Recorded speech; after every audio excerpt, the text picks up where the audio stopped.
What's going on, everybody? Hey, we are here at the Reseller Information Network, and we are excited because, hey, this is week 15. Like, we've been doing this thing 15 episodes. Yeah, 15. Crazy, right? And then also, we're super excited to have with us the woman of many names. We know her in chats as New England Betty Boop. Also, Posh is my purpose. You can check out her Poshmark store under that. I have had the privilege and opportunity of meeting her personally. Lisette's with us hanging out today, so we're going to dive into that here in a little bit. But first of all, we want to check in with our viewers and see what kind of comments you guys have left for us this week, and give some recognition to some different people. First of all, we have Stace in your face, who left a comment saying, I'm a reseller on eBay. I'm a new subscriber to the channel. I landed her here per Kevin, the Commonwealth Picker, Flipper, Garage Sale Nation, Trash to Cash podcast. She didn't put all that, but we know that's all the stuff that Kevin's involved in. And he said she's subscribed to each and every one of our individual YouTube channels. She is anxiously awaiting the restoration channel of Blood, Sweat, and Cell. But she said, thanks for the great content. I've already started binge watching all your previous videos. Stace in your face, we thank you so much for being here. We, as always, and Leroy, you're on the hot seat this week. I'll just tell you, Mike G Shop says, I need more Leroy phrases and jokes in my life. Don't worry, man, they're coming. And he says, a lot of great info today, especially regarding scammers. I had quite a few of them when I first started in September, but after I got in about 10 feedback, they stopped. At least the easily recognizable ones did. And Sujanowski said, my drive home information station. Also, another comment, Grams and Pops Vintage says, great episode, guys, and some really good answers to hard questions. Appreciate the insight from each and every one of you. See you next week. So we thank you guys. Continue to drop comments. It helps us actually prepare for shows and to come up with other information. I will tell you, last week's episode, guys, if you have not seen that, it's one of those episodes where we actually get questions that we're all doing a little head scratching on and say, wait a minute, let's break this thing down. Let's dig into this a little deeper, because on the surface, sometimes you hear a question and you're like, I never thought of that. Like, hey, that's a different perspective on that. So go back and check out those segments where we're in there talking about promotion, where we're talking about scammers, just some things that will help you along the way. And if you have any questions, please drop them below in the comment section so that we can get to them next week. Let's go ahead and get to these introductions. Lisette, once again, so happy to have you with us today. So we'll let you jump things off and just give a little brief introduction. Welcome to the show. Thank you for having me. I appreciate it. So I am Lisette, New England Betty Boop here on YouTube, and Posh is my purpose on Poshmark and on Instagram. That's my main Instagram, so you can follow me over there. Any questions about Poshmark? I'm glad to help any way I can. And I've been a reseller about 5 years. Originally from New York, Brooklyn, New York, and I'm currently living in Massachusetts. And I'm a full-time reseller. I've been reselling for about 5 years. We actually brought Lisette in today to interpret for us for Leroy, like when he starts going off a little bit to New England. Like she goes like, oh, I know what he's saying. So that's what it is. Hey, so we have our resident clothing cave dweller. Hey, what's going on, everyone? Hey, check out new hat. Look at this. New hat restored by yours truly. I bought this off of eBay. Check this out. It's my hometown, El Campo, Texas. Hoagie's Fishing Lures. I knew of the old man that made these lures, and but the only problem is it had a broken snap.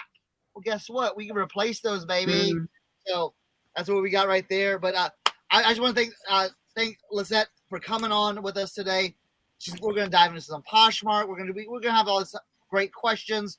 So, just stay tuned, and you never know what's going to happen and what kind of questions we're going to dive into. and what kind of cool stuff we may show. So, yeah, stick around. And yeah, I just want to, I always love when guests are here because it's like, it's a breath of fresh air sometimes, you know? Thank you. Yeah, because we all take the air out of the room. So it's I was gonna say, eventually people get tired of hearing me talk for like 45 minutes of the hour and 15 minutes of the show. So it does help when we have if you guests on notice, here. But we push big shout out to 10 everybody back. who's watching us right now. Big shout out to everybody who has subscribed and liked and commented. I've been seeing a lot of people have been binge watching on older videos, so that's pretty awesome because I think the whole purpose of the videos that we make here are the longevity that they can last, because the information is always going to be there. The information is always going to be valuable. Although things do change, we talk about that throughout every episode of, about adjusting and adapting as far as the reselling game goes. But we definitely appreciate all the love and all the support. For those of you that are keeping track of the 7-Eleven point journey, we are on our way to the next goal of 150,000 7-Eleven points. I had a guy at the 7-Eleven the other day freak out because he had never seen that many points before. So I'm currently sitting at 102,048 7-Eleven points. So shout out to everybody who is tracking the 7-Eleven point progress. And definitely want to give a big shout out and a lot of love to Lisette for joining us today. I actually lived in Brooklyn. What year is it right now? 2023? I lived in Brooklyn 21 years ago. Wow. I lived on awesome. on Prospect Ave in Park Slope, Brooklyn. So I a love very Park different Slope. place now than it used to be. And you know what sucks now? I can't hear anything. So I'm gonna go let Eric go to Leroy, and I'm gonna come back because I have to reset because I'm not hearing anybody right now. I'll be right back. Thank you guys for joining us. All right. Just seeing if he was here. What's going on, everybody? I'm really, really happy to have Lisette here today. We sort of adopted each other. It was weird. We really don't know the whole situation. We've seen each other in different chats and stuff, and we sort of adopted each other, so we call each other brother and sister. This community is so great that you can actually pick and choose your friends, and some people you just rather keep them on the side, and some people you get a little bit closer, sometimes closer than family. So I'm very excited to have her here. I'm excited for you guys to be able to hear, and myself, to be able to hear a lot of the other platforms that she sells on, because I'm strictly eBay. So the other platforms that she sells on, I'm a little excited to try to pay attention to what she does and what she likes to sell and what she looks for and stuff like that. So I'm really excited. And anybody who's leaving the messages for me, you don't have to do that. It's a little flattering because I don't think I'm that important. They're dad jokes. I can't even make one up now because you guys put me on a hot seat. So thanks everybody very much for joining us again for the 15th episode. Nice. Yeah, if you got the time, Leroy's got the rhyme. That's what he's got going on. Oh, he did it for you.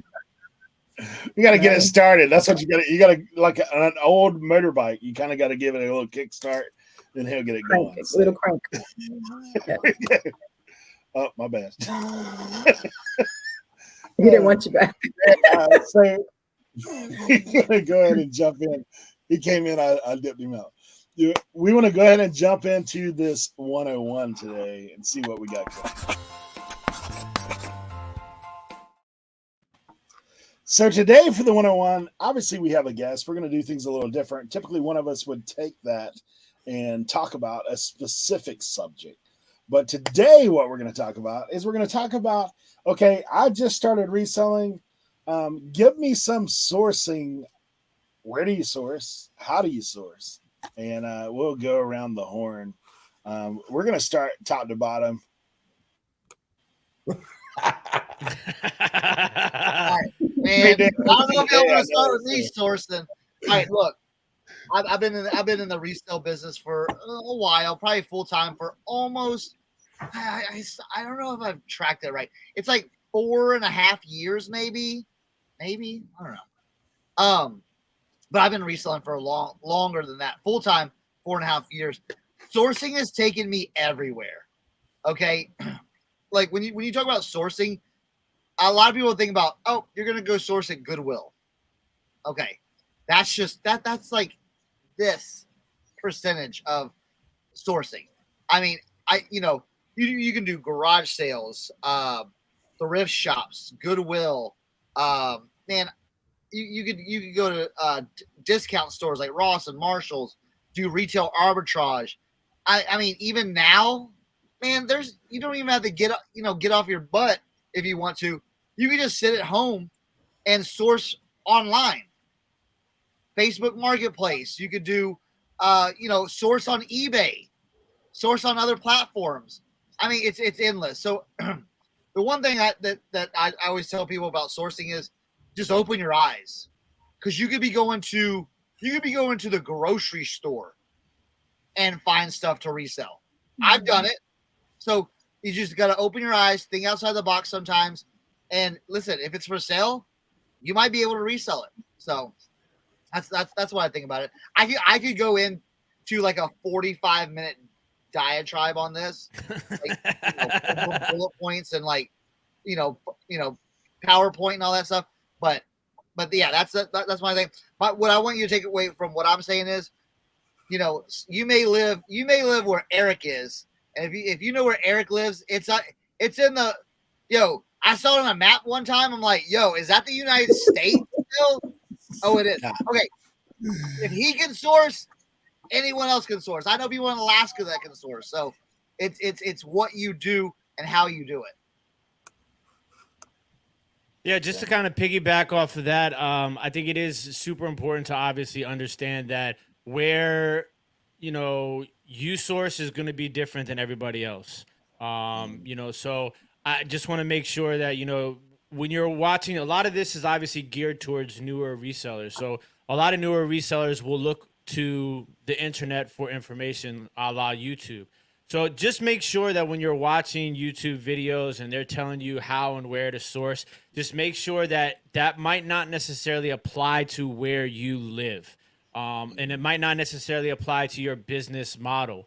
I know that, sometimes you have to be very smart about how you source, because it's easy to get caught up in the fun of sourcing, and the next thing you know, you're spending more money than you're making, and you're sitting with a bunch of stuff that's not selling because somebody told you that this was the find of the century, but it's really not. So you just really have to be smart about those sort of situations, because it can get you into a lot of trouble. Obviously, you want to make sure, I think one of the biggest things about sourcing is what you're buying things for, obviously, because the goal of the game is to buy low and sell high. Now, we not all have the same amount of capital. So when you see somebody be like, oh, well, I bought this item for $50 and it's sold for $100, like that's not in my business model. You know what I'm saying? So like for a new reseller, I think it's important for you to try to get caught up in that sort of hype, because in the end, you bought something for $50, it's sold for $100. You're not even going to get close to doubling your money after fees, shipping supplies, and those sort of items right there, that take away from the actual bottom line profit. Now, as far as where you can source, Cernoch hit it perfect. It's literally like anywhere and everywhere. Like you could put me anywhere and I'm going to find something to resell. Like it doesn't matter. Like for those of you that are watching that have seen me pick, like I can find something out of nothing. You know what I'm saying? Obviously, there's so many different avenues. You have, online stuff like Cernoch said. Whatnot is a great place to source for sure. And then you have, yard sales, garage sales, flea markets, estate sales, thrift stores. You just gotta you gotta start to learn how to maneuver through those. So like get familiar with your local thrift stores. What days they're restocking, what days are the sales, how can I, do they have a point system that I can save up my points for and get more discounts? Like those are the things I talk about when I'm saying be smart when you're sourcing. For me though, obviously I will source anywhere. Everybody has their own honey hole. I'm a big flea market guy. I love flea markets because I feel like there's so much ground to cover that it gives you an opportunity volume wise to find things, as opposed to like driving around for like 2 hours in the morning and going to like 15 yard sales and finding absolutely nothing but, you know, pink kids clothes that I personally have trouble to resell. I'm sure there's a lot of people out there that will love that, but for me, I can't like survive just off of you know, lawns full of pink stuff. So that's a little bit more difficult for me. But yeah, I think that you just have to find your lane, and you have to be very smart about it. Think about your cost. Think about, you know, the best way to get your bargains and your deals. Get familiar with your thrift stores. Find local flea markets. You know, do your research for your garage sales on Friday. Well, here in DC, Maryland, Virginia, we don't have yard sales on Friday. I know that some of y'all lucky. Y'all got yard sales on Thursdays, Fridays, Saturdays.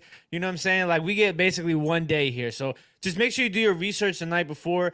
These guys will tell you I am a very hardcore yard sale planner. So I will literally map out a route, you know what I'm saying, and find the best way. So those are just a few tips. Obviously, like Cernoch said, I could go on for 45 minutes, and maybe one day we'll do a complete sourcing you know, video for everybody. If that's something that you guys are interested in and want to learn more about, just let us know in the comments section along with any other questions. That way, you know, we can attack that at a later date. This is going to cause a lot of problems, guys. Where I'm going right now is going to cause a lot of problems. Okay, listen. Here's the deal. Here's the deal. Okay, I get.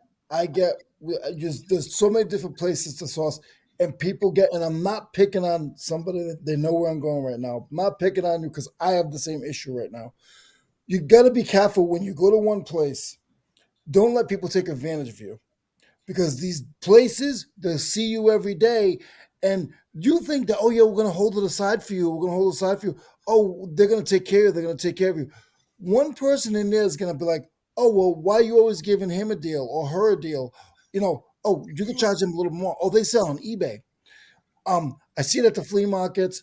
I know people that have that happen to them. Please be careful, because people will take advantage of you because they know that you're a reseller. I see videos, I'm not gonna say their names, and they know that these people are big time YouTubers, and they would have charged me or Lisette $40, but because this guy has a camera on him, they're gonna charge him 65. So be careful. You know, I'm not saying be sneaky, but just be cautious, because some of these places will take advantage of you. Oh, and I forgot, because Leroy is still on the screen. We can't forget about the auction houses. Shout out to the auction houses, because I know Leroy and I know, I'm pretty sure every one of us have been sourcing at an auction house. But I figured Leroy was going to say something about the auction, so I didn't say nothing. But shout out to the auction houses. You know, look, it's 15. I got 15. I got 55. Let's say I got $17. $17.50. Yep. Oh man, I was waiting for the rhyme. What's up? All right, my turn. So definitely what everyone said, which was great information. I sourced at the bins one time, and that was last year in October. And there is very little comparison to that unless it's free, which we'll talk about in a second. But because the cost of goods obviously is just incredible. So I have the opportunity to go tomorrow. I'm going to Hackensack, New Jersey, actually. I'm taking my mom to see a friend. I do not need inventory. I do not have the collection, the beautiful collection that Cernoch has, but I do have plenty of things to list. But because we're going there, and I've heard from friends that it's a very good bins, so we're going to check that out, and hopefully I'll get some footage in there. But I do, aside from going to Goodwill, which I do not go too much to anymore, because as we all know, that's a little overpriced. I will pop in, once in a while to see what they have. I will go mostly to Salvation Armies, but my favorite are church thrifts, tag sales. So the church thrifts, I've made friends with one particular one, and sometimes I'll get 2 or 3 bags full of IKEA bags full of stuff for like $30 or $40. So less than $1 a piece. Can't beat that. And, you have to tell people what you do, because people are always getting rid of stuff, especially in the spring as it's approaching.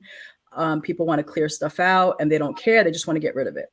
So, just let them know exactly what you're looking for maybe. And, and my friends, honestly, I'll go through the things. And if whatever I don't keep, I'll donate. If it's, they give me good things. It's not like they give me crap or anything. So, yeah, I mean, and what else?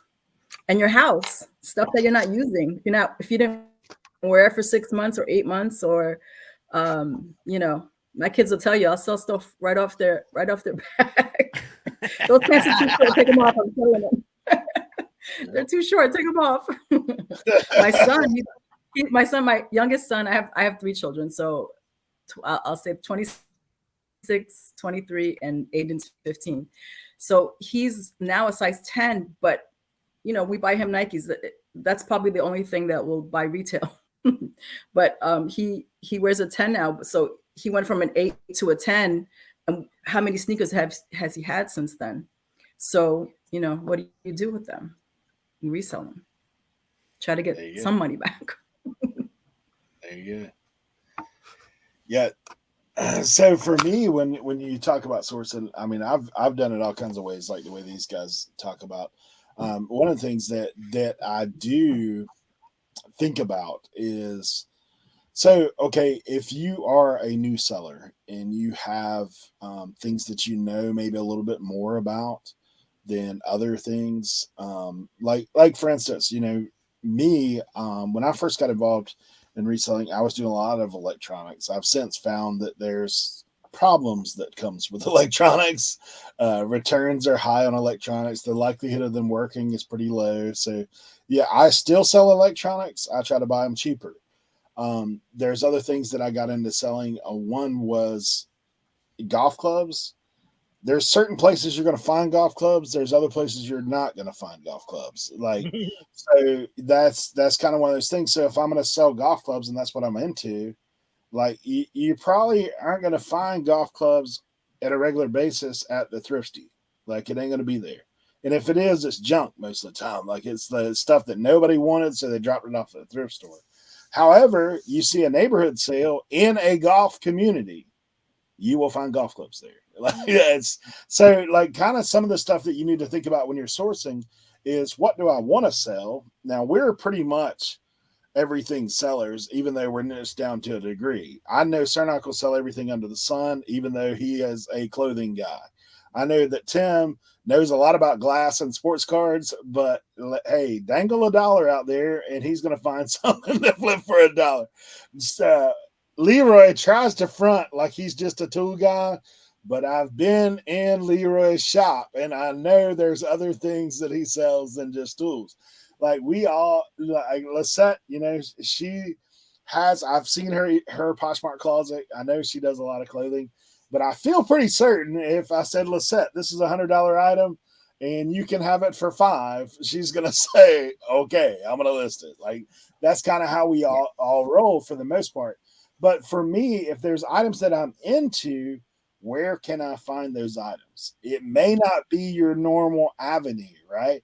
It may be something that you're uncomfortable with. Usually what I see with newer people, the thrift is a good place to start sourcing as an education, right? You may not even buy it, but if you've got 2 or 3 hours to spend in the thrift where you can just start looking things up. If you're interested in a category, what I would tell you to do is look in those categories, see what are the brands that sell for better money. Where can I find these things at? Well, I mean, you're going to find things at garage sales way cheaper than what you're going to find them at a thrift. The difference in a garage sale is you have to talk to people, right? Like, you have to interact with people. You have to say, when someone comes to you, you're like, how much on this? And they say $100. Like, you're going to have to say, make a decision on the fly, right? Is it worth $100? If it's at a yard sale, it's not worth $100. I'll just tell you, like, I'm not going to pay $100. It might be worth $100. I'm not going to pay $100. unless it's like a gold Rolex or something, then I might pull that out. Or it's a massive amount. I recently did pay $100 for a big Bose system that I've probably sold for about $800-900 total on all of it.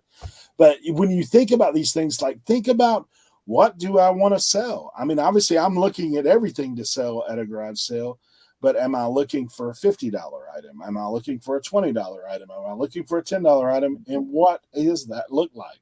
If you're a clothing seller, maybe there's certain brands you're looking for. Okay, so I know if I go to this neighborhood, I'm probably not going to find that brand. If I go to so you kind of have to plan these things out in advance. Flea markets are a great deal.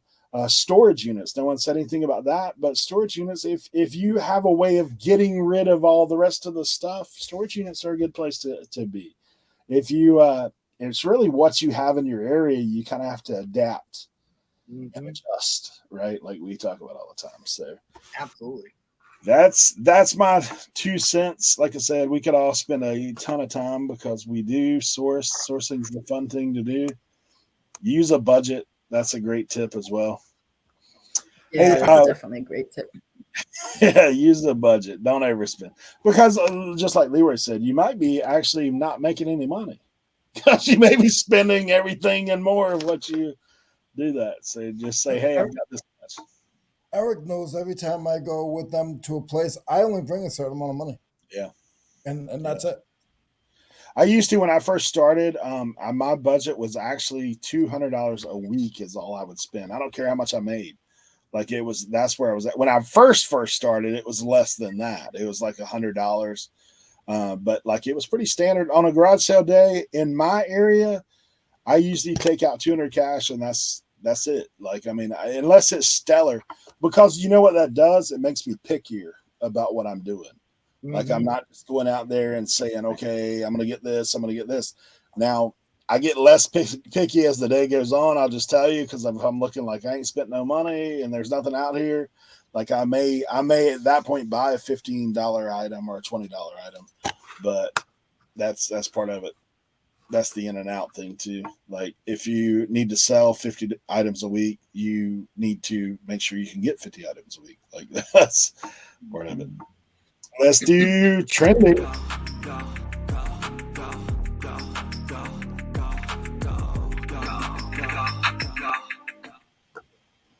All right, Leroy. Oh, trending. On the spot. Yeah, on the spot. What is trending? You guys have heard this for the last 3 weeks. I'm still selling wrapping paper. Shocking. Now it's shocking because the first probably like the 2 weeks before Christmas, I'd sell 2 a week, 1 a week. Now I'm selling 3 or 4 a week after Christmas, and I'm just a little shocked. I'm shocked. I don't understand why they're buying wrapping paper. A little confused. And the other thing is, as you guys saw on the show today, Listening Loafing, I do a lot of hardware as well. If you go to a yard sale and you see a pair of screws or nails, just look them up real quick, because some of these people will go to the hardware store and buy stuff for their deck and not realize they got the wrong thing. Don't want to bring it back or hide it in the they hide it in the garage because they don't want the wife to even know they bought the stuff, and then it's at the yard sale. And some of those braces for decks and stuff, and Eric will tell you because he's done a deck last year. A lot of that stuff is worth some money. So don't be afraid to look at hardware and I guess wrapping paper together. You want both of them together. Yeah. Lisette, what are you seeing out there that's selling? Oh, Lisette, you're muted. Muted. Sorry, I was doing that because you are Leroy's sister. No, I'm just kidding. He does that all the time. So actually, so I was telling Eric when I came on that I said good morning and it was 2:30 because I the last 2 nights I really haven't slept. I was listening a lot into the morning, And I had 20 games that were sitting on my desk, 20 DS games that were sitting on my desk for like a month. I'm like, all right, just list these freaking things already. So I listed them. And out of the 20, 8 of them already sold since 3 a.m. the night. That's good. Yeah, since not this 3 a.m. But so, and you know, when I check comps, because I'm like, all right, let me, when I first one sold, I was like, that was really fast. And, but you know, I checked sold comps, I checked current, I went just like slightly at or a little below. So video games, of course, as we all know. For me, sweaters now have been selling well. Plush, unbelievably, Plush has been selling for me for about 3 months. And I have plenty more to list. So I'm looking forward to that. But definitely Plush and Poshmark. I'm a big Poshmark girl, you guys know. And it sells Posh on Plush on Posh. Plush on Posh. Plush Yes. on Posh. Say that 3 times fast. So I like to you know, because Poshmark, the fees are a little higher, although customer service and everything, for me, I'm always an advocate for that. I don't mind paying it because Poshmark will back up the sellers. So I'm good with that. But I just jack my price up just a little bit higher. I do have a VA. So after the first 48 hours, it does not send offer to likers, but after 48 hours, I have it adjusted to send 20% offers. So I price my things according to that. And yeah, so Plush, guys, Plush and video games. But clothes, I sell everything, Eric. I do. I sell everything. Cernoch, I saw you look behind you. Like when she said plush, I was like, oh yeah, Cernoch's probably got some plush sitting off to the side. It's like, look, little sloth guy. Little sloth guy. Oh, the sloth. I sold the sloth jelly cat for $45. They're from FAO Shorts. Nice. So ooh, nice. Hello. Yeah. So this is my okay. So Lisette had plush. Okay. One thing that I have in the last now, you know, Christmas or the holidays, but right now, if you got one of these or you got something like this, go ahead and list it because I'm telling you, I'm sold out already. I'm sold out. Winter sports gear, snowboards, skis, ski boots, snowboard boots, things like that. Think about, you know, people hitting the slopes. Holidays are over. Christmas is over. No more having to go to, you know, aunt and uncle's house and grandma's house for Christmas and that's over. Now it's time to hit the slopes. Okay. Now listen, I know some of y'all in the southern part of the country may not be able to find those things, but that's okay. Because guess what? If you can't find the snowboards, you might be able to find the water sports stuff. That's going to be coming up in the next few months because guess what? It's been cold everywhere, it seems like. Mm-hmm. And people are ready to get out of the house, go to the lake, do some water skiing, doing something. Okay, so I know sometimes it seems like, oh, man, this is a snowboard. Just think about a snowboard, a 60-inch snowboard. You're thinking, man, Chris, I ain't going to pack that. It's easier than you think. Okay, it's easier than you think. And if you're buying low, you know, I bought a few snowboards for $10 a piece. Both of them sold $120. Okay, nice. So it's about those things. So winter sports, think about that, and think about, you know, and like Lisette says, we sell clothing all the time. So sweaters, hoodies, jackets. I mean, I've got jackets for days up here. I can just yank this right here and get a jacket.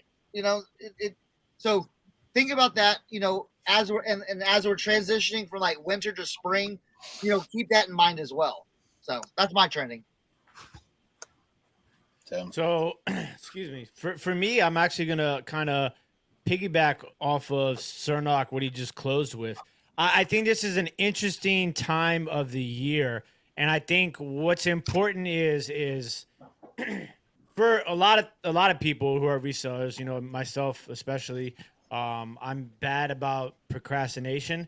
So I think now is a great time when you're transitioning between seasons, okay? Because it's still winter. We're going to have another month of winter. Excuse me. And then next thing you know, it's going to be spring. It's going to be here. So I think the important thing is to prepare yourself for the spring and summer. So when you're out sourcing right now, obviously, it's very easy to gravitate towards winter items, right? So for me, I think it's important to kind of start, getting those items for spring and for summer now, because instead of, being on time or being late to the party, be early. Have that spring stuff, have that summer stuff ready so that you can start listing it, as we get towards the middle of February. Or even now, if you want to, there's no harm in listing it now. But it's obviously before the market starts to get flooded with bathing suits and swimming pools and baseball bats and golf stuff and water sports stuff, get ahead of the game. And at the same time, you want to make sure that you've gotten all your winter stuff up and listed, because I can tell you how many times I've bought a jacket and held on to that jacket and didn't list it for an entire winter going into summer. And I'm like looking at my def pile and I'm like, oh man, this would have been a great, fantastic item to sell in December, January, February. But hey, it's August. Let's throw it up and see what happens. I see you, Cernoch.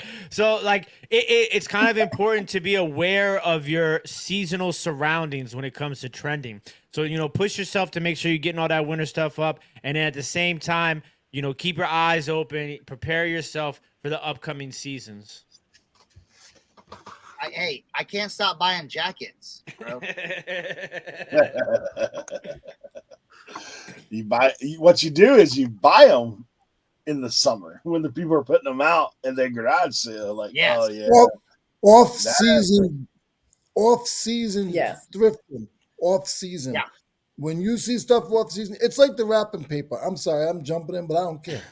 It's like the wrapping paper. I buy that wrapping paper for 50 cents at the estate sales, and I'm buying it in the summertime, and then people are paying $8 plus $10 shipping for it. So off-season thrifting is always very important as well. Yeah, we left trending, went right back to sourcing because that's what we all like to do with resellers. It's like, let's get back on that sourcing. No, when you look at trending, the first like joking but serious thing. When I look at trending, I look at one of the things I tend to look to is people that are selling in niche situations, and you kind of just piggyback. Like I am super fortunate that I have the people that I have surrounding me, because you want to know what's selling, like watch listing and loafing. Like you'll find out what's selling, because that's what we're listing and that's what we're selling as we're on the program. I know one thing right now is boots, because Cernoch is like sold this morning. How many pairs? I had like 6 pairs going out today. Yeah, absolutely. I just didn't want to be a repeater though. Boots. I mean, I know, like I've said oftentimes, the trending thing is what you're listing, because that's what's going to sell. And also just looking at, like, these guys have covered a lot of that. Like, what's up next? What's the next thing coming down the pipe? Today, I've been listing a bunch of electronics. I sold electronics. So that's just something that happens. You can almost force a trend in your store by listing more of that item, or like we touched on it just a hair in the past, just a tiny little bit. But an interesting trend you will see, especially with eBay. I don't know about other platforms, but with eBay, if you start listing something that you hadn't listed in a while, all that stuff you used to that you had listed, like the other day, me and Cernoch were talking about, he started listing some hats. Today, he sold a $175 hat. Like, I started listing some electronics. I not just sold this one piece of these electronics that I've just listed. I sold ones that I've had listed for a year. And I was like, why? No one's even talked about them. But that's things to think about as well. So next up, we're going to do a little deep dive.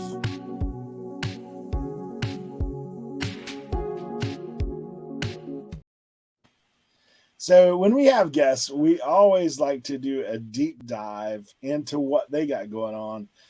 we know, having Lisette here, that we're going to be talking some Posh. I've made the comment here before numerous times. I know I do not look like any kind of baby that anybody, and Lord help the mom if that's the case and I'm the baby, but I am a baby Posher, and I'm literally like in the infancy. I will tell you this: I have pushed up on the brand ambassador, Posh ambassador, and that's been only by help from other people to a degree. But honestly, shout out Flip; they've helped me along the way a little bit as well with the sharing thing. But in talking with Lisette, so Lisette, we want to know, how did you get started?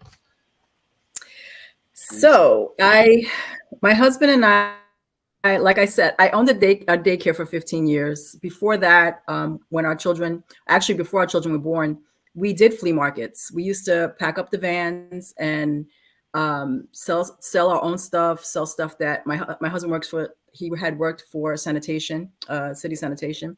He would find certain things, and we would just sell them. As the kids, as we started having children, we kind of left that behind because we always worked opposite shifts. And then we gave it a break for quite a while. I did buy things wholesale, and I would sell them at whatever job I had. So I would sell handbags during Christmas, whatever. And I did start in high school because I used to sell even in elementary school. I used to sell snacks and stuff. So I've had it in me all along. But reselling came kind of back to me, as we call it now, because I really didn't know what it was. I didn't know the community. Was my husband that got me started. Before we moved here, he was selling on Mercari and Poshmark. And, I was really into Facebook and Instagram. And he said, you would really like Poshmark. It's social. It's, and for like a year, he would tell me, and I just had no interest. So finally, right before we moved to Massachusetts, I opened my Poshmark Closet and I gave it a try. And I really didn't sell a lot there first. I was like more kind of getting used to how, watching videos and what reselling really was. And that's really how it started. So I was with Poshmark for probably about a year and a half before I had Mercari, but I really didn't do much with it. But then from having Poshmark, I kind of started with Mercari and then eBay on and off for a few years. And and that's how I got started. And then we found this amazing community. So, and here I am. Awesome. I know for Can me, I ask a question? Yes. Yes, sir. Whoa. We knew it was coming. because I got cut off earlier because my sound was all doing this thing. It was a glitch in the matrix. What part of Brooklyn were you from originally? So this is my whole get down. I was born on the Lower East Side of Manhattan. I was raised. I went to Canarsie High School. I was living in Canarsie. And then we moved to Mill Basin, and that's ultimately where I just came from, Mill Basin, Brooklyn. But my daycare was in Marine Park and Park Slope. We love Park Slope. We used to go there all the time. Yeah, it's crazy because when I was there, it was obviously a lot different, 20 plus years ago than it is now. Like I could never afford to live there now. No, well, that's why we left. Yeah, my husband retired 6 years ago, and we had a house here in Massachusetts. It's going to be 15 years now. We had the house here. We were supposed to move here, but we just didn't because he had to be a city resident, and it just didn't work out that way. But it definitely is very expensive. Yeah. And so because you're from Brooklyn, you're going to know about dollar cabs and dollar vans. Well, yes, but I'm actually not from Brooklyn. I just lived there for a while because I'm from like DC, Maryland area, but I moved to New York right out of high school. Like I had never been to New York ever, only one time. And I was to look at the apartment that we moved into. Oh, wow. And so this was like right after 9/11. So it was like a crazy time in New York to begin with. Wow. So living in Brooklyn, I mean, and then my brownstone caught on fire. So I had to move. We didn't have anywhere to live. So we ended up running into a girl that we knew that had a studio. So it was 7 of us living in a studio on St. Mark's. Right on St. Mark's. Yeah. So like it was a crazy time, but yeah, it's always interesting to talk to people about New York because I did enjoy my time there, and you know, like I go back and I think about, you know, dang, I know I missed out on some bargains in New York, some good Yes, flea yes. markets. So because a lot of people think about it like New York is hard to thrift in because it's a major city, and it is tough in certain places. But if you know your way around it, you know you can find some good outlets and as So far as many, like yeah, and there's opportunities. amazing flea markets in New York, in Queens, and there's so many amazing ones. So I was saying about the dollar cabs because that was one of my side hustles. I did drive a dollar van Ah. in my 20s to, you know, when it was illegally legal or whatever you want to say. But now they're TLC, so they get their money. So what is your, is there something that you gravitate towards when it comes to reselling it, like Poshmark? Like are you of like just, you know, like most of us where you'll sell anything but kind of specialize in one thing? Like where is your direction when it comes to selling on Poshmark? My eclectic closet will tell you it's kind of my personality. I'm like everywhere. So whatever I'm feeling that day, whatever, um, if I can make 15, 10, 15, $20 profit, usually my cost of goods is under $5. You know, I'm a style based seller. So brands, I don't really find that many brands here. So I go more based on style. Not to say that I wouldn't buy something, you know, Gucci product, although that's like a whole nother can of worms that I rather sell 10 lower price items than have to worry about authenticating anything. That's just my personal preference. And it's not stuff that I wear myself or use myself. I'm very plain Jane. I kind of gravitate toward athletic wear, athleisure, you know, I don't really find that much. So basically, I just sell anything and everything, as long as I can make a profit. So what is, if you had to choose, I'm sorry I'm taking all the questions here, but I feel like Barbara Walters right now. Rest in peace. Okay. So if you had to choose one myth to break, Mythbuster style, about Poshmark, what would it be? If there is any. If it's all true, then let the people know. I a myth buster. Like, you know, some people say like, oh, I can't sell on Poshmark because I don't have the time to share my closet or other people's closets all day long, sort of situation. Or I don't have a following on social media, so I can't sell on Poshmark, you know? No, I mean, you just have to put in the work. There's no, you know, my husband has his own closet separately. We sell independently from each other. We have our different stores, and he doesn't share. He doesn't, and he still makes sales, you know? So I mean, I do share. I like the aspect of that. I think it does help the algorithm. There's people that say that sharing, this is a myth buster. That pisses me off when I hear it because I know for a fact that it works. And I don't normally say that stuff, but so when you share other people's closet, people think it's a waste of time. It is not a waste of time, and it does help, and it does help the algorithm. It helps your algorithm, and it helps their algorithm. I know based on people sharing my items that it boosts things up, and then all of a sudden it sells. You know, does it happen all the time? No, but it definitely helps. And you know, you just have to do what works for you. I have Posher VA. It shares for me. It, you know, it follows for me. And then I go in and do it, you know, independently. But I'm sure there's a few other myths that are not true. If you list, it sells. That's it. You know, and you have to look into things that are, you know, don't try to list a $20 item for $80. You know, you have to look at the prices, look at what's trending, you know, make sure the pictures are good, the whole same thing, you know. Thank you for sharing my closet last night too, by the way. I saw that. Oh, you're welcome.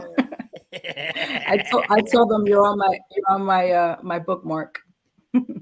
Yes, you've been sharing the love for sure. I got to figure out some of that. Like I know for me, I share using Flip, so like there's an auto share of my items, but then like community shares, like there's another button you can push. But I've never found a way to select anybody that you can actually do that with.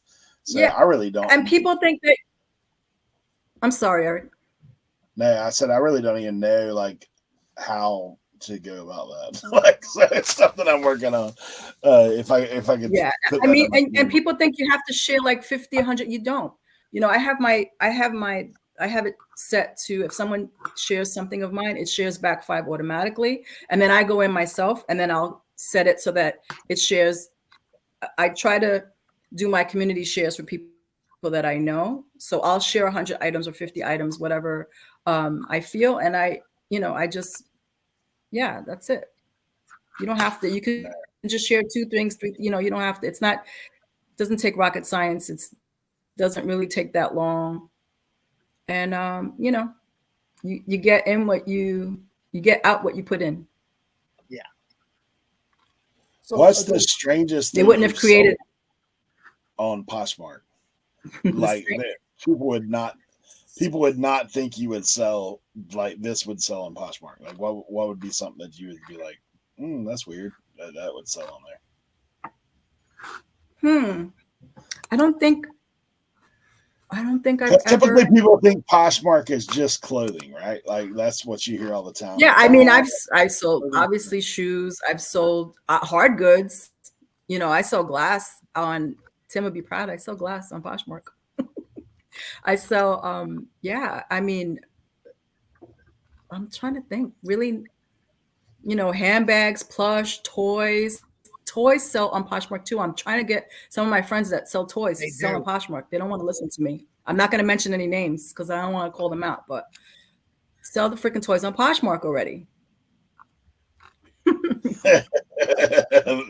You heard it. You heard it here. Sorry. Like selling toys.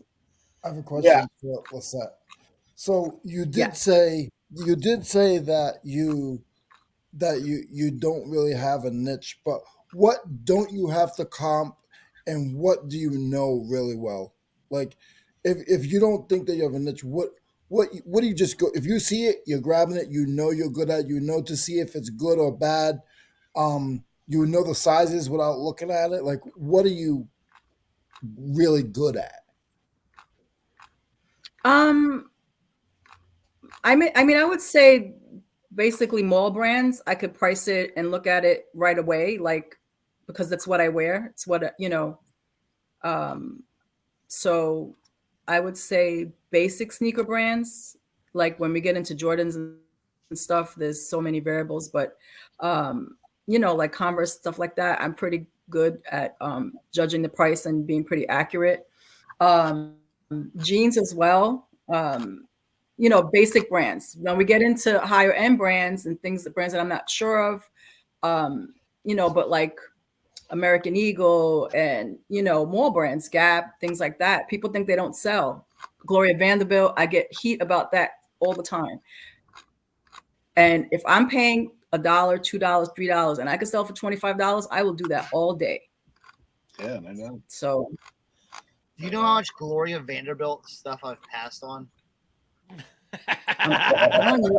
Leave it for me. And I tell them all the time, leave it for me. And every time I sell one, I send them a picture. I sold another one. Wow.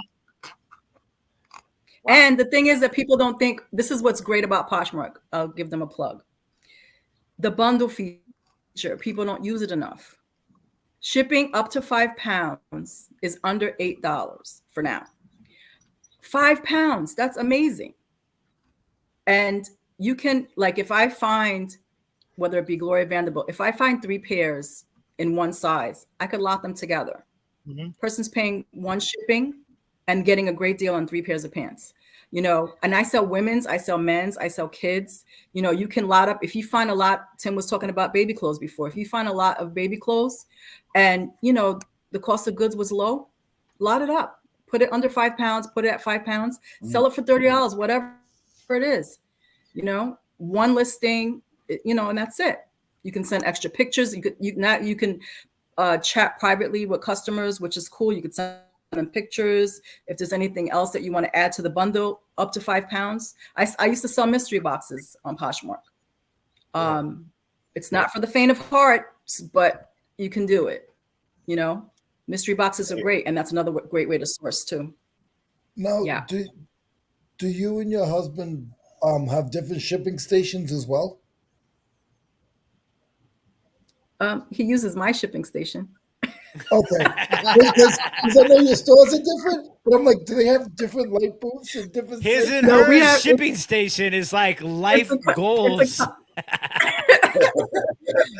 So we are actually living in my mom's house right now with my younger son, caring for them right now. But our house is about a mile away, and he is preparing his room, and I have my room there separately. We have our Posh rooms, so we will ultimately have separate stations. But right now, we are sharing. What Leroy I'm really not wanted sharing to my tape with nobody. Yeah, that's what Leroy really wanted to know. How many tape dispensers do you have? That's what he like. That's his question of the year.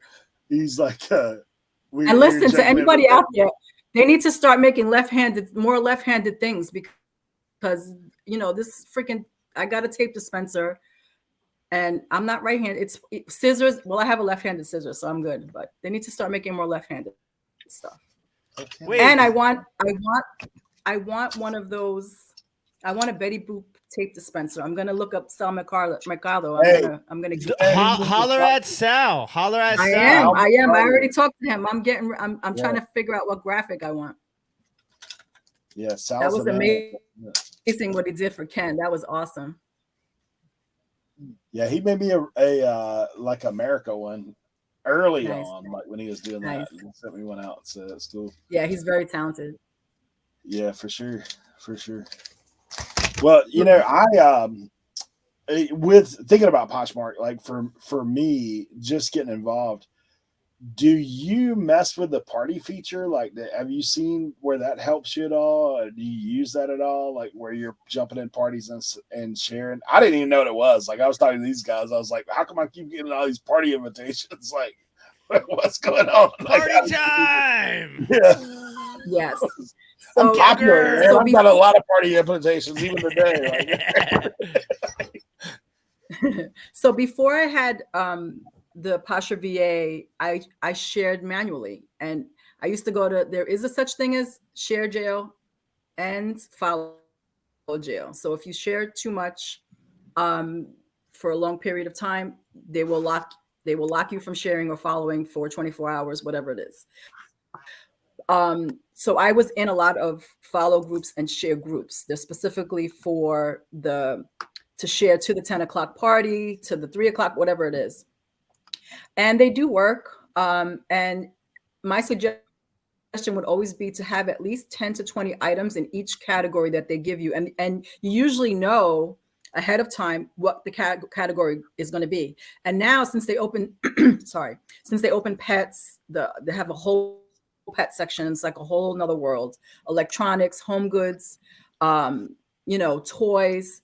I would say try to have at least 20 items to each of those parties, so that when your items are being shared, they're going to go to that party. So when I have my the VA set up, it shares to the parties. I have it timed to share to the parties, and it will share whatever. If it's jeans, my jeans will go to the party. oh, I got you. So you already got it picked out, like ready to roll, just that, and they do. Yeah, I mean that's just how Pasha VA is set up. But if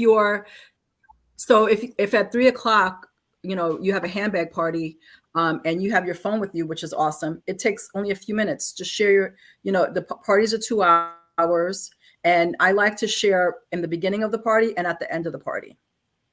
And then they have host picks. People will pick.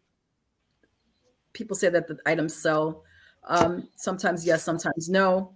But it just gets your stuff seen. It gets your stuff to the top when you get a host pick. And then people come to your closet. They share your stuff.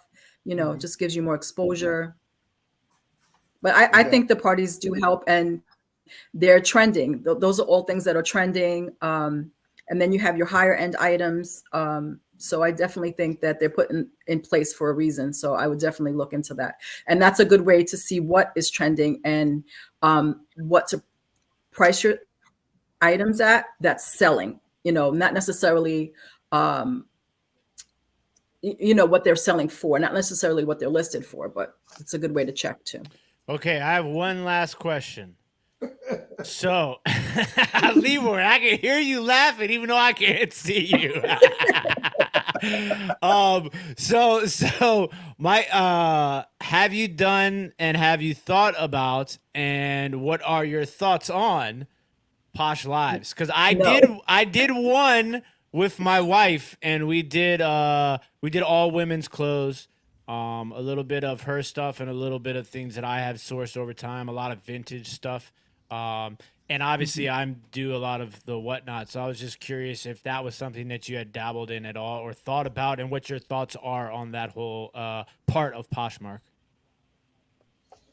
I've been, so there's the lives and then there's the silent lives, which in my opinion makes absolutely no sense.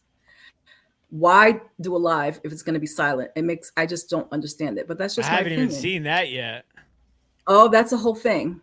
And yeah, and they get very offended when you have something to say, but I don't understand it. I think live is supposed to be about interaction and, but that's just my opinion. I really don't have an interest. I don't know if that's going to change. I've been to a few. It's not Whatnot to me. I mean, Whatnot is not the same that it was last year. I kind of had to ban myself from Whatnot. I was doing a lot of sourcing there, and I banned myself because I was spending too much money. But it was a different vibe, it was just more upbeat to me. Poshmark live sales just don't do it for me. It's not the same. I don't enjoy shopping it. I'll support my friends and stuff like that, but it's just not something that interests me. And to do them, I don't know. I can't see myself doing it. I'll never say never about anything. I'll try anything once, but. Nice. So I have a football question. If it's about the Jets, then okay. Otherwise, no. I'm a Jets fan. Sorry, guys. Are you related to Troy Polamalu? Because you guys have the same hair. Leroy's a Steelers fan. like you guys have the same hair. No. Yeah. Hey, I will tell you this, Leroy. Now I do follow Lisette on Instagram. I don't really think you want to talk much trash to Lisette because I think she's going to jack you up, right? I wasn't talking jump to it. Her hair. Like, if you look at pictures of Troy Polamalu, like his hair is like. Tim knows what I'm talking about. Yeah, it's like fluffy and like he's the head and shoulders guy. Yeah, I know who that is. I know who that is. But no one. Hey, I will tell you this on a serious note, though. I did see your post about your son playing volleyball. My daughter was a college athlete, played volleyball, coached volleyball, that kind of stuff.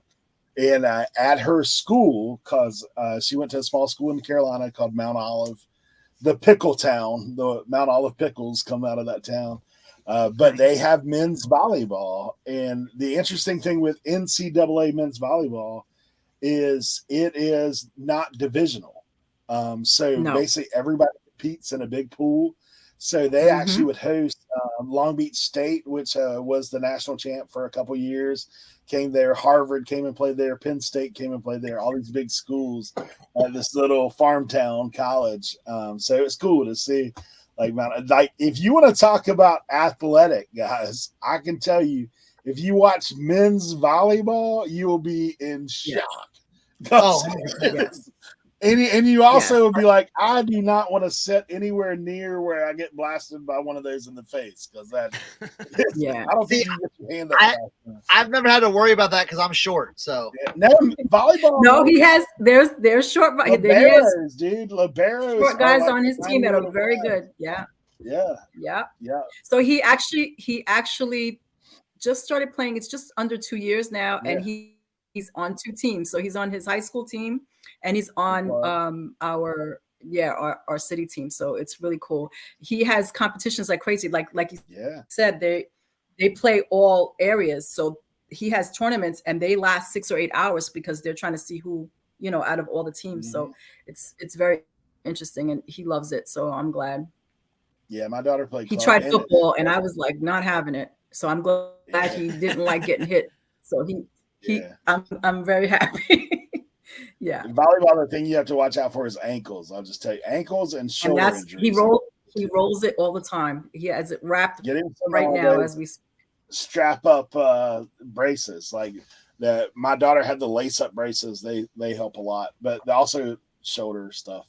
She had treatment all through college. But yeah, it's cool, and there's huge opportunity in volleyball for scholarships and all that kind of stuff as well. So he has what position do you play? He has scouts looking at him. He's what is it? Front. Oh my gosh, he's gonna kill me if I don't remember. Outside, right side, middle blocker. One of those three. No, he's the front. Oh my gosh. Oh my God, it's not coming to me right now. He's gonna kill me. He's gonna kill me. You won't watch this. And it's live. I can't hide it. Oh my God, he's gonna kill me. So he'll be like, Mom. Yeah. Come on, Mom. It'll come to me. It'll come to me. Outside hitter is like the one that's dropping the hammer. He's usually on the left-hand side. If you play right side, you're the blocker. That's what my daughter played right side in college because she's 6'2". So she's. No, he plays center front, but yeah, I forgot what the heck it's called. Yeah. Yeah. And I played volleyball in high school. Nice. Which is kind of cool. Yeah, passing along. Yeah, that's cool. Well, that yeah, is Leroy. awesome. So don't mess with me because Dude, if you see her workout stuff, Leroy, I'm telling you, man. Like, yeah, he knows. I had one more Poshmark question. Is that okay? Yeah, of course. Throw them at me. I'm ready. What can you describe your like inventory system, and do you use the kind of like the extra stuff at the bottom of your Poshmark listing, like your custom SKU, what you paid for it, or do you mess with that? Or yes, so I use Vendoo to cross list. So Vendoo is my hub. So I list everything on Vendoo. And part of that gives me the space for the SKU and where I got it. I think in the beginning, I did not do that. And I definitely suggest for a new reseller to get your inventory system in place from the beginning. If you have 10 items, 2 items, whatever you have, start from the beginning because it's going to make your life much easier. And I would definitely, so right now I'm using the lettered bins with numbers inside, but I'm about to transform that at some point within the year because it's a process. So I want to just do the lettered bin and just do the inventory with no numbers in the bin, but have clear bins so that I could see what's in there. Try not to put similar things in the same bin, just to eliminate that extra step of numbering. So the bin will be lettered. Whatever's in the bin will be, maybe eventually do a custom SKU. ATL has that custom SKU, which is pretty cool. ATL flippers. And that's a great idea because when you scan the SKU, it tells you exactly what's inside and then it's just lettered on the outside.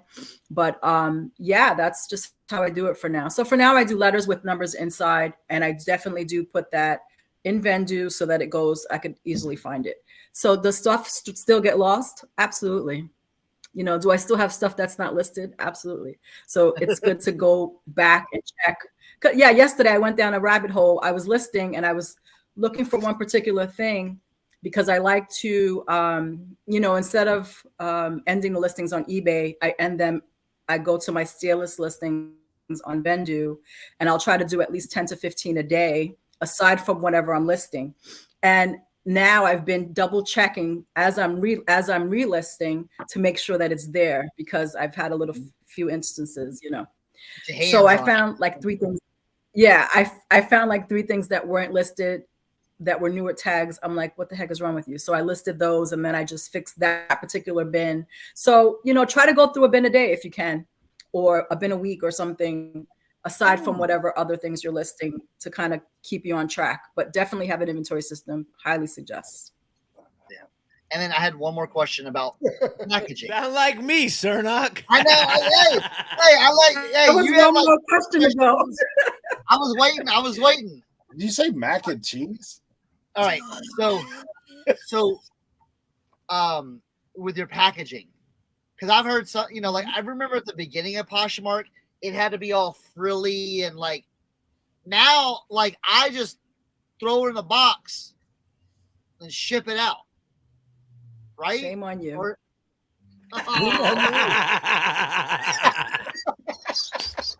Oh, you're that guy. I need to be writing the handwritten notes and everything, and putting the tissue paper and wrapping it up all nicely. Yeah, I'm that person. Anybody will tell you that gets something from me, that's me. I do that. Yeah, definitely. So, and I think that's what has gotten me a lot of positive feedback on Mercari and on eBay, because I do that. And I don't do it. I used to overdo it. Like it was really like very foo-foo and a lot of stuff. Now it's neat. And it's, they're going to be happy when they get it. I use pretty poly mailers. I put it in the price when I price it. I just like it makes me happy to do those things. So okay. I definitely do it. One last thing, you may be able to help out since you're like one last question to the last two questions. One last thing. A suggestion. If you can make a suggestion to the higher ups, Poshmark tape.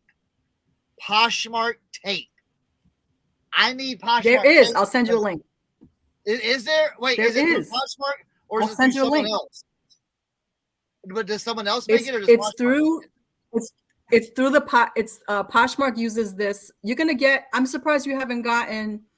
It comes out once a month, so it's Posh swag. See, I have a Poshmark pen. I have a Poshmark. Where do you measuring tape? Where do you find this? I have Poshmark straws. There's a whole nother world out there. I'll send you the link. Look, we'll put the link down the bottom. Yeah, I'll send it to you. So they do have, they have tape, they have swag, they just have everything. Yeah, I'm trying to look for. I have bags that, obviously it's an independent company, but Poshmark does suggest them. And if you go to Poshmark's Instagram, you'll probably see something like that. Okay. Which I highly suggest you to follow all those platforms on Instagram too, so you could see all the things that are coming up and trending and stuff like that.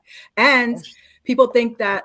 Like I have not been to a Posh Fest, which is like an eBay Open, but I have been to many, and I've hosted a few Poshmark parties. So before the pandemic, we would meet up at a Starbucks and, talk shop. Poshmark would send us stuff to give away. So it's like, it's definitely a whole nother community. So okay, I gotta know though. Because we gotta push the buttons a little bit. What's the lowdown on I need to low down on the Posh streets? Like who's is there like a Posh territory? Like we got Posh beefs? Where's the Posh drama at? Because I hear a lot about poshing. I need to know the inside scoop on the Mean Girls Posh style. So it definitely exists, and I will never be a part of that. I will not be. That's what I like to hear. Stay away from Instagram crap, the YouTube crap, the eBay crap. I try to stay out of it. I'm neutral. All right, that's good to know. But it's there. I just want to make sure I'm not making this up, right? It's up there like times 10, bro. Yeah, they're on a different level. Yeah, it's definitely a different level. Yeah, nails out for sure. It's definitely, Oh man, I had my phone on silent. But you can, if no one knows, you can block people just like you can on eBay. You can block people on Poshmark. So if you have any mean girls, you can block them. Yeah, I'm looking for the Posh swag, baby Posh swag. That's what we're looking for. I have another question about Posh. Sorry. Just one more though. Just one more. Where do you see Poshmark going in 5 years? From someone that's been on it for a while and has done a lot. Where do you see Poshmark growing, or where do you see them trying to? What are you trying to see them trying to become, or just stay the same? I don't know. I'd like to see what you think about that. Well, they're definitely expanding to other countries because now we have Australia, right? I think Australia is the newest one. Just if I'm not launched mistaken. Britain, right? UK Posh now. Yes. Just dropped. Yeah. So, well, UK is in beta, so obviously that's coming. I mean, I don't know how far, to how many countries they'll go, but I can see definitely them adding countries because, it's yeah, I mean, people need to shop everywhere. So I think it's, I mean, as far as, go ahead, I'm sorry. No, what I was going to say, have you sold overseas with Posh? Have you sold anything out of the country? Did they allow I haven't you to sold do that? anything to Canada or anything. No, I have not. Okay. I don't know. And maybe if there's it's something like I have to switch on. I don't know if there's something that I have to switch on. I think each Posh, like Posh Canada, Posh So Australia, it's like, yeah, it's their own They're ecosystem. separate. Yeah, Right. there's nothing going in and out. You can't see Posh Australia's listings or anything like that. It's all confined into their So that's something that I definitely think that they're going to be changing. Heard it on the streets. Heard it on the streets. What else are they saying on the streets? So we'll see. We'll see what happens. And also, this is what I love. What I was saying before, and I kind of got off track, but I've never been to Posh Fest. However, the co-founders and stuff, they're very accessible. So once you know them, like Manish, and you can definitely reach out to him. He's if you have concerns and stuff, and when you reach out, please be respectful. People sometimes have a gripe or a grievance, and they kind of go at you in anger, and you want to be respectful because honey gets bees. Or bees make honey, whatever the saying is. I always mess up sayings. I'm Leroy's sister, remember? He just makes them up if he can't figure it out. He just makes it up. Make it my own. But just be kind and reach out. They're definitely accessible. We have a problem with Posh. We just need to contact Lisette because she's got the inside track. Nice. Yeah, and people say that the customer service is not good, and I've never had a problem. I honestly, you have to give it time. They're not going to answer you within an hour or two, but give it time and just reach out. Again, do it respectfully and professionally, and try to have facts and try to, and generally Poshmark is going to side with you. That's why it's important in your listings to be truthful, to describe everything. When I'm doing measurements, I always say approximate, and I give measurements because I've never lost a Poshmark case when it came to them saying it didn't fit or whatever, because, and I've had quite a few people say things, I've even had 2 instances where I sent the garment to them in perfectly good condition, and when they got it, whether they tried to fit it on and they were a size 12 and they said they were a size 6, and then it ripped when it went up, and now my item is not the way I sent it to you. But Poshmark sided with me. I had, my pictures, I had, so it's important to just, be fair and truthful. Leroy. I have a question for one of Cernoch's questions. One of his questions asked me to ask a question. So okay. I have a question. So I've never even logged on to Poshmark. I've been on. I know you haven't, Leroy. Huh? I said I know you haven't. I've never even so you guys are saying something I don't even know what you're saying. But I've logged on to Mercari, and I'm such a eBay snob. I've been on eBay for 20 years. So I'm so snobbish that's the only thing that I know. But have you seen it grow other category wise since the 4, you said 3 or 4 years that you've been on Posh? Have you seen them? create new categories and like, you know, I Can guess he I'm sell understanding. tools on Absolutely. Poshmark is what he's trying to figure out. You can sell. You can sell that electronics on wrapping paper, I'll Poshmark. tell you that. You can, and the nice thing is that the only thing I would have a grievance with Poshmark is to maybe have a shipping price for lighter items like jewelry and stuff. Although you can bundle things to make it worth your while, paying $8 for a pair of earrings to ship. I think that that's something that they should work on, to have like that shipping option for anything under a pound or something. But oh crap, now I just lost my freaking train of thought. Would you ask me again? Yes, he can. Oh, so yes, tools. you can sell tools. No, actually, oh my gosh, Figure it out.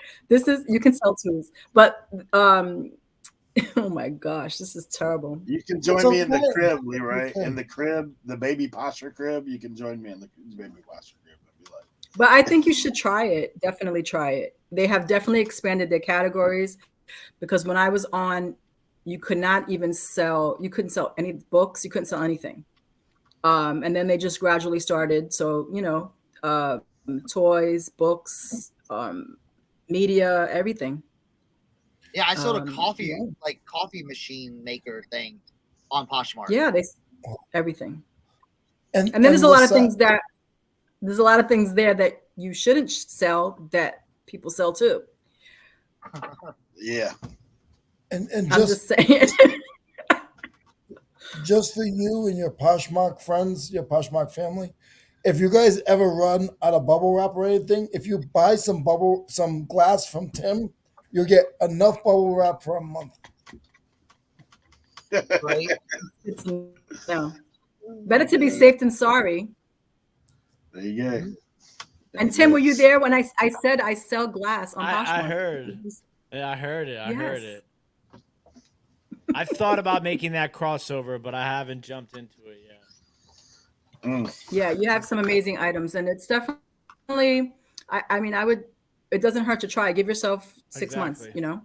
Don't give yourself a week, because give yourself 6 months. Yeah. Even if you just list 100 things and see where it goes. Yeah. There you go. Nice. You never know unless Hey, you try. Thank you for the dive into Poshmark for sure, because that's something, like, for me, that's a whole nother element that I haven't really got. I'm just in the kiddie pool, like I haven't got too deep into it, but we're pushing, like we're gonna see where it takes us, but we're gonna give out a few hacks, and then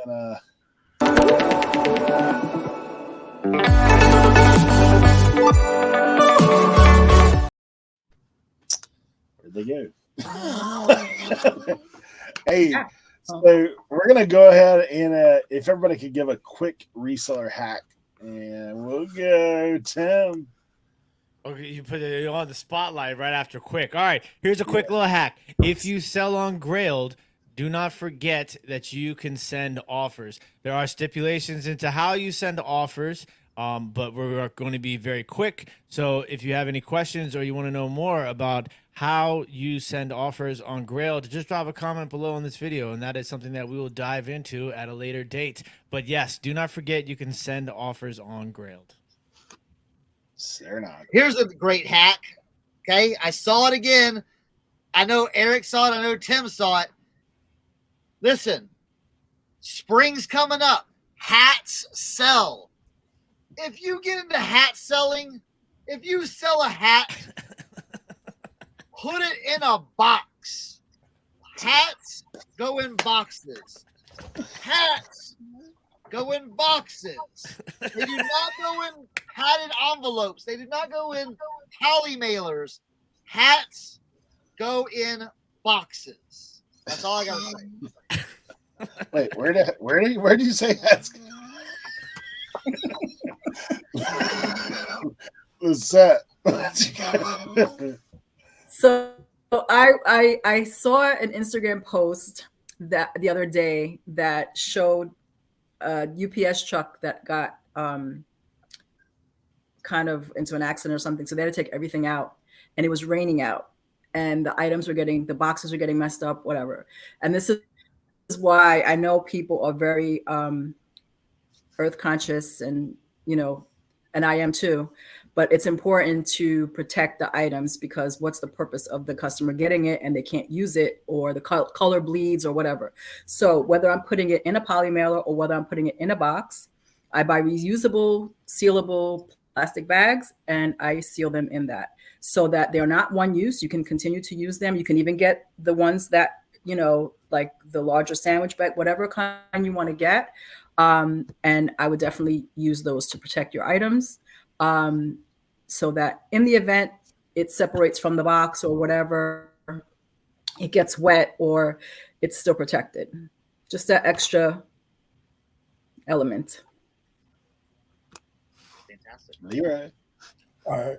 My problem, guys, is I don't use the bags like Lisette uses. I use 8 pounds of shrink wrap. So if you use 8 pounds of shrink wrap, you don't need a plastic bag. And the customers will complain and say, very well packed, but a little hard to open. I got that comment last week or the week before. I loved it. I was excited. I thought it was the best thing in the world. I was like, really? They're like, very fast shipping, very well packed, hard to open. I was like, great. Nice. But no, all kidding aside, find little things. With everybody's saying a hack, but find something that works for you. Find your own hack. Come up with something that makes it easier for you. I might not know it. Lisette might not know it, but you might have something that you've done in a previous job that you can relate to with reselling, and that could be your little hack. I like that, Leroy. Hey, I shared it today in Listing and Loafing just briefly, but what I will tell you at estate sales, find things not necessarily just for sale that you're going to sell, but find things that you can use in your business, whether that be rubber bands, whether that be cleaning. Man, every estate sale you go to, they've got all these half-used cleaning bottles, Windex, all these kind of things. You know what that's going to do? That's going to add money to your bottom line, because now you don't have to spend that money at these other places. You can use that. I mean, postcards, like all kinds of stuff that you can use for your business that you can find there. You might even find a tape dispenser, huh, Leroy? Like, he needs a couple more. But check that out at estate sales and yard sales. Like, people will get rid of office supplies. Yeah. For me, rubber bands is something I'm always looking for, because if you do electronics, you can tie everything up, or cinch things together and that kind of thing. Poly bags, shrink wrap, like we've talked about all this stuff. There's things to use. Ziploc bags. I do not go to estate sales that I don't walk out with a bunch of Ziploc bags. Always. Entails what you guys are talking about. So there you go. That's my tip of the day. We're gonna get a question.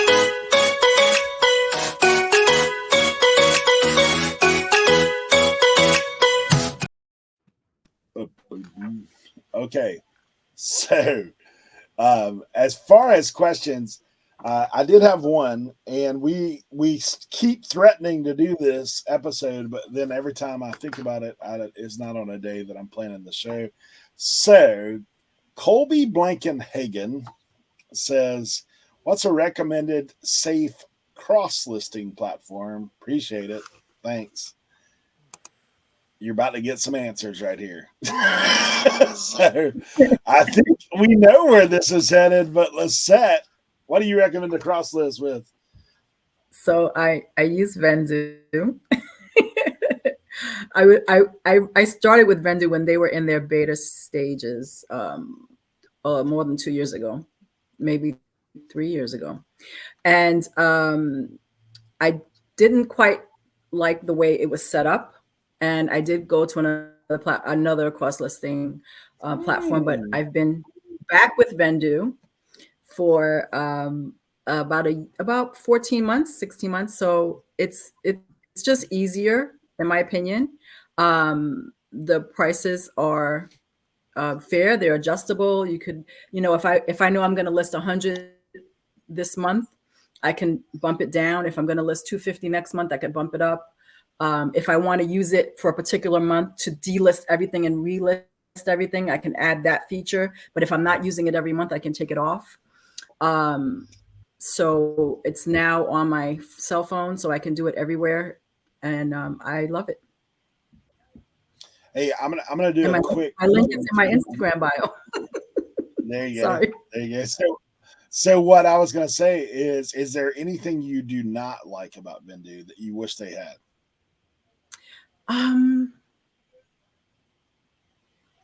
No, I can't think of anything. All right. Can't think of anything right now. Nice. Do they have Etsy on Vendoo? It's all, yes. There's 10. There's 10 cross listing. There's Etsy, Grailed, Depop, Kitizen, Shopify, Facebook Marketplace. I said Depop. I'm missing one. I know I'm missing. eBay? Definitely Mercari. Yeah. It's a good deal. All right, we're gonna go Cernoch. He has the same story as you. Okay, it's like almost as like Lisette's. I looked into Vendoo, but it was in its infancy, and it was like, nah, this ain't gonna work. And then I moved to List Perfectly. Okay, so I was doing List Perfectly, but they kept on having issues with Grailed that I didn't like. Right. Because I have a lot of sales on Grailed. I started with that platform. I sell men's clothing. And so they kept on having issues. Well, I'm like, if I'm going to have a cross lister, I want something to do with everything. Now, here's the thing. All these cross listing tools are kind of like competing with each other. So they're, they're adding stuff and losing stuff all the time. But I went to Vendoo. I said, you know what? I'm going to go back to Vendoo. I'm going to try it out again. They say they got Grailed. They got Depop. They got all these. They got it all. And I really liked it because it was more, to me, it was more user-friendly. It is very user-friendly, yes. Where it's like you could just kind of see everything, where it wasn't, where like you could go into one thing and say, okay, I'm going to go to this one listing and cross it to Poshmark, then Mercari, then Grailed. Right. And, wherever you want to, instead of opening up all these different tabs and it's doing all stuff in the background, it just does it all at one time. Now, this is coming out on Friday, but I have a call that I'm going to be on tomorrow, on Wednesday. Okay? I normally don't do these calls because Lisette, you know how it pops up sometimes and says, hey, join our VIP call. This really intrigued me, what it said on there. So I was like, they're actually very good. I would suggest to do them. They're very, very good. Well, I've got one set up for tomorrow. So you'll have to tune in on Tuesday for listing and loafing to hear what we talked about. Nice. So I use Vendoo. There's another one that's a free one called Flip. I don't use that one, but I use their Poshmark Sharer for that. So I've been really liking Vendoo because I've used it for like over a year now. I would suggest to everybody though, if you're gonna get a cross listing tool, as of right now, hint, when your item sells, you need to go into Vendoo and take it down and delist it on the other platforms. That's the most crucial thing I can suggest, because if you say, "Oh, I'll do it later," do you know how many times I said, "No, I'll do it later," and then it sells. I get an offer and I'm like, oh, I already sold that, and you're scrambling then. So just make sure you do that. If you're going to get into cross listing, make sure you get on a regimented schedule. Like, hey, it sells, I take it off the other platforms. Can you use Vendoo mobily, like on your phone? Yes, you can. Yes. And that's what's great about the delisting. Yeah. So as soon as it sells, I do it right away because it happened to me. And the other thing I wanted to say was that, again, my opinion, I always like to say that because it's what I feel, but they're very, Josh, Ben, the whole team there, I actually had a meetup with them last, I want to say almost a year now, last February. And they're very user-friendly. So actually it was, oh my gosh, it's a year and a half. So when I actually left who Cernoch mentioned and went to Vendoo, they created a software for me just to transfer all my items. Whoa. They did a little whatever hacky thing so that it made it much easier. I'm not saying that they could do it for everyone or they would or whatever. I don't know if I'm supposed to even say that, but it made it very appealing to try it again because like I said, I was with them before. So ultimately what I'm saying is if you have an issue with anything and you go to them, they're going to help you resolve it. They're going to find a way. One of them are going to find a way to make it work and, hear you out. And that's why they have weekly YouTube lives and weekly chats and stuff to really listen to the community. And it's really great. Awesome. Perfect. Now, Tim, tell them why List Perfectly is better. Sorry, I got a little sidetracked there. I just got some breaking news. I'm gonna have to do some reporting on here in a minute, but yeah, I use List Perfectly. To be perfectly honest with you, no, that was not intended to come out that way, but it was probably cool that it did. To be perfectly honest with you, I probably don't use it the way that I should use it. I'm probably spending money that I probably shouldn't be spending. So I've been contemplating doing some trials with some of the other things and trying to figure out what actually works best for me. And I'm all about the best bang for the buck. You know what I'm saying? So I gotta weigh the pros and the cons. So I've kind of been waiting for us to do a cross listing only show. But yeah, so I've been using List Perfectly for a very long time. I've never had any issues with List Perfectly. There's obviously some things, every once in a while, just like anything that deals with, crossing into other websites, there's going to be times where there's bugs. Obviously, you get a lot of that with eBay because eBay's, making these changes, and then it affects the cross-posting platforms that we use.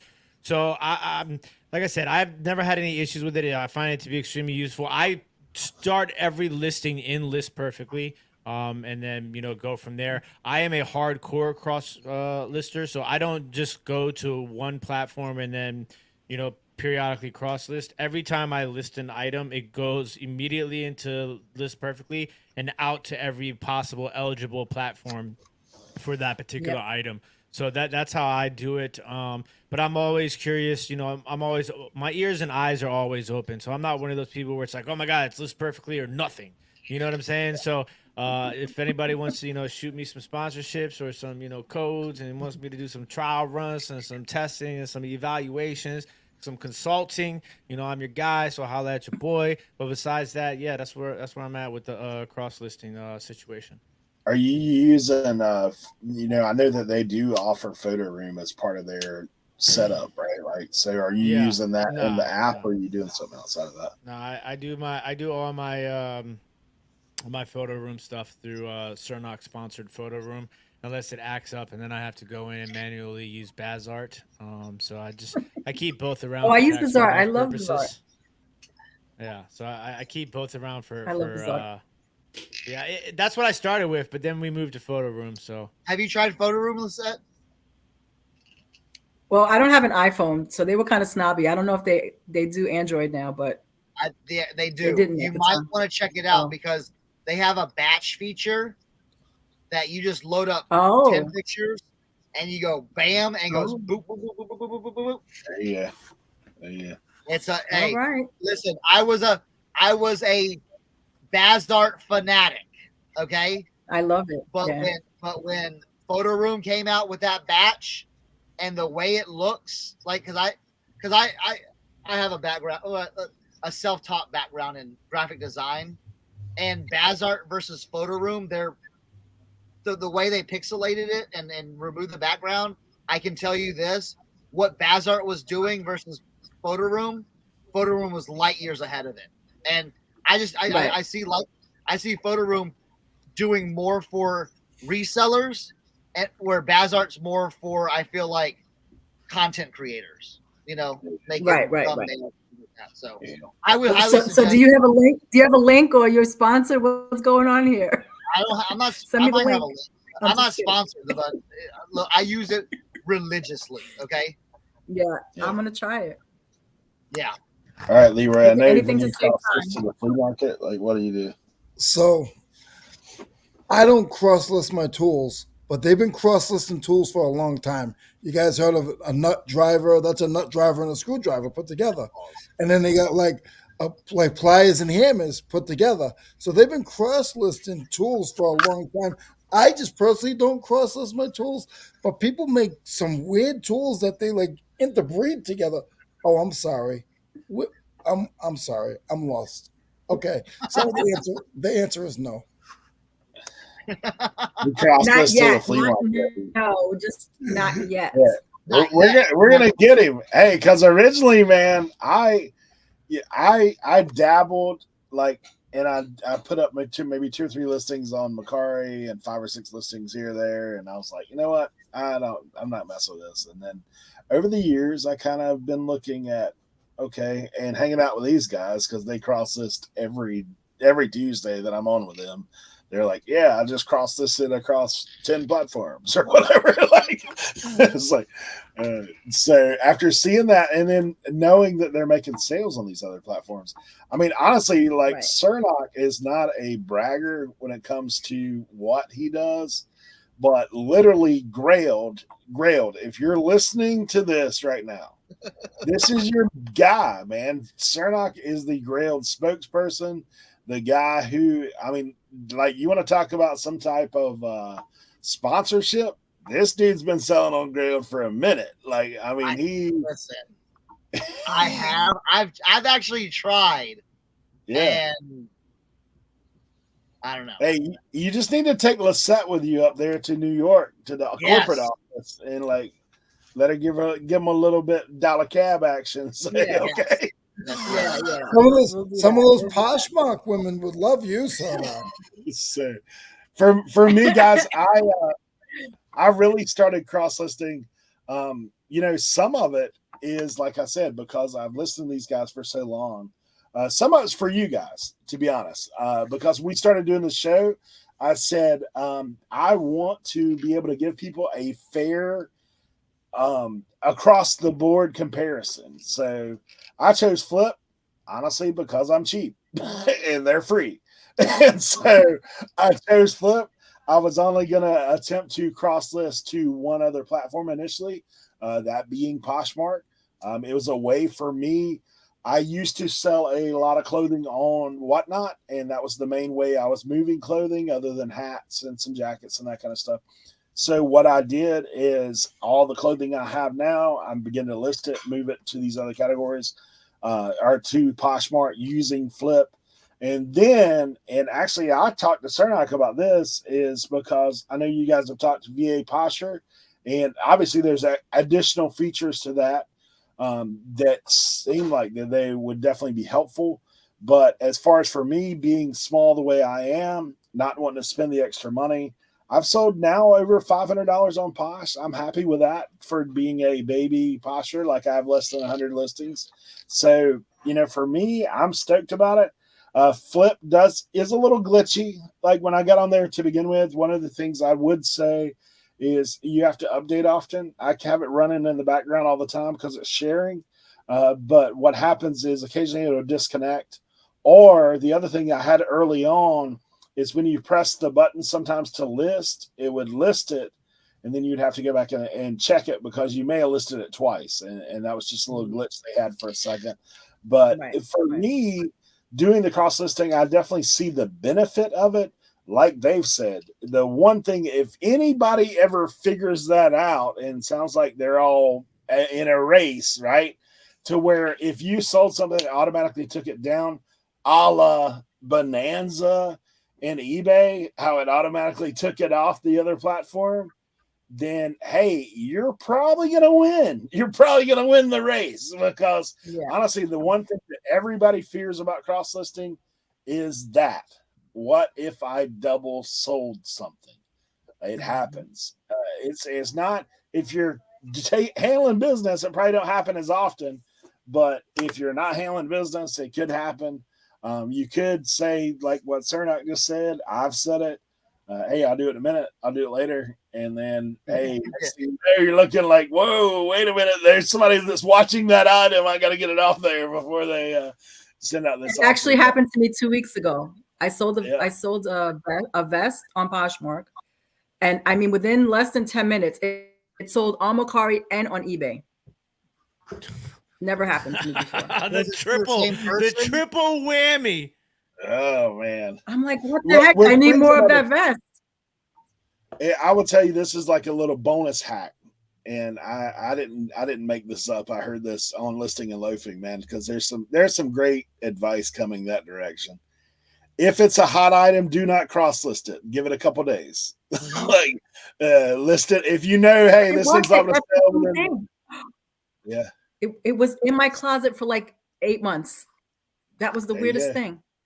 And it wasn't the same person. It was just crazy. But so you're right. You sold the eBay and canceled everything else, right? Not take the No, deal. I did not. It sold on Poshmark first. I have honor.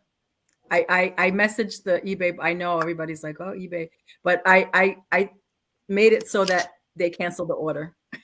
Buyer canceled order. Smart. Yeah. Smart. There you go. Yes, I offered them anything at a discounted rate.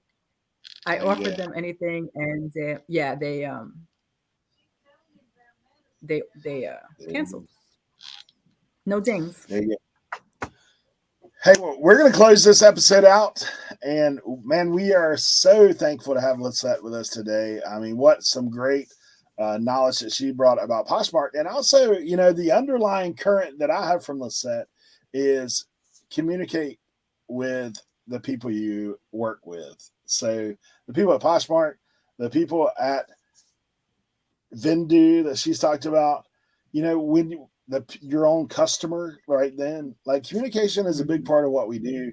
And if you communicate and you handle yourself professionally, most of the time it works in your favor. I mean, occasionally there's just people being people, and Tim always talks about those third. We think that's a growing part of the population, but a third of the people are a little, you know, different to deal with. So but for me, I know that's some of my big takeaways is like make sure that you're communicating, handling yourself professionally. And, you know, we look forward to seeing Lisette more in the future. I had the privilege and the honor of spending time with her at Prison to Profit recently, and we had the whole roundtable conversation going on about reselling. Yes, so we appreciate you coming through, Lisette. And you guys that are in watching the show today, make sure you are commenting and doing all that good stuff. Leroy.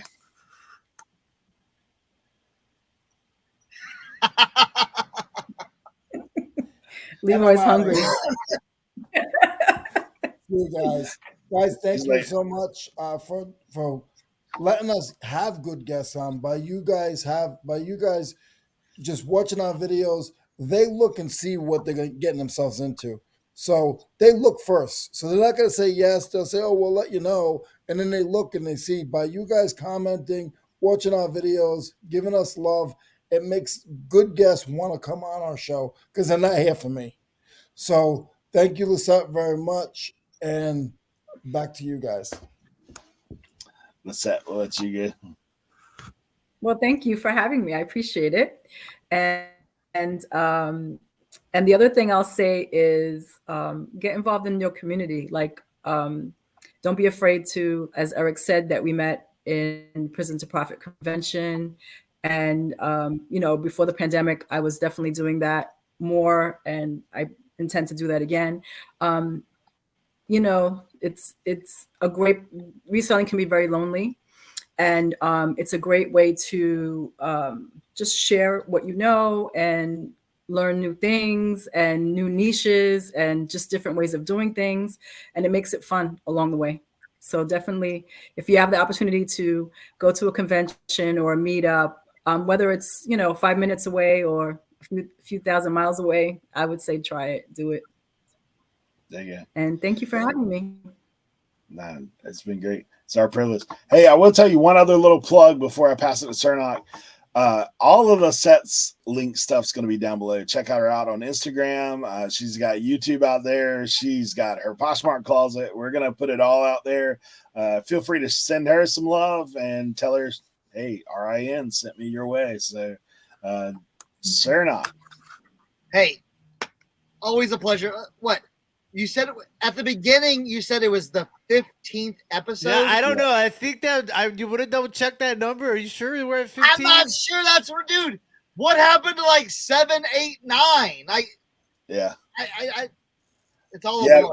My computer's like, my memory's full, dude. Like, we're at 15. Great.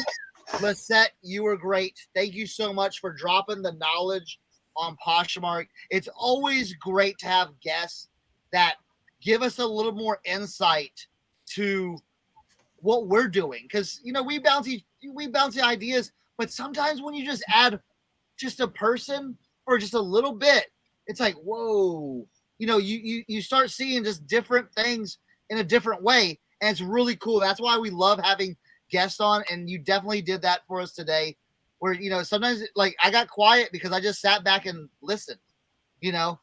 So that's that, you know, I want to thank you for coming on. You know, we're not the most handsome guys, you know, in reselling, but hey, we do try. So thank you so much. And definitely check out all of Lisette's links and everything that we're going to put down below, because wealth of knowledge here. So thank y'all so much. Appreciate it. All right, ladies and gentlemen, this has been another fantastic episode here at the Reseller Information Network. I absolutely wholeheartedly want to thank Lisette for coming on and joining us. This was a fantastic time, a lot of information. And I think Cernoch really touched on something that was super important in there. Like, you know, there's so much that you can learn, and there's so many different ways to do things that sometimes it's not even just what the person that comes on like Lisette today is actually saying or the actual tip, but it's the spark that the different words and the different methods that come out of somebody else's mouth, that spark that might spark a new idea, spark some inspiration.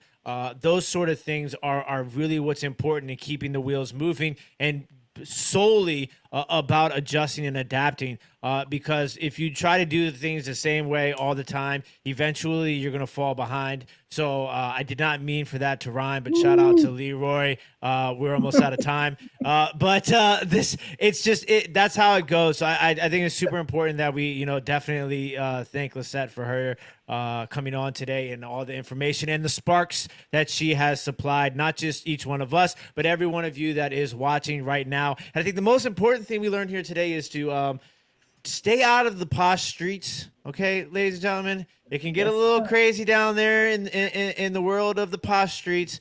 So we don't want any Michael Jackson bad videos reenacted in the streets of the posh world. So I think it's super important, you know, just stay neutral, be about your business, be about your money. But if somebody comes for you, you know what I'm saying, it's okay. I give you permission to defend yourself. But we definitely want to thank everybody. This is a lot of fun, a lot of information. Don't forget, most important thing every single episode, please continue to drop comments and questions below so that we can continue to supply you guys with the information that you are looking for to help you, because that's what we're here for. We're here to help. We're here to entertain, put a smile on your face, and put some information in your brain. So thank you guys. Don't forget to tell a friend about our high-end Reseller Information Network.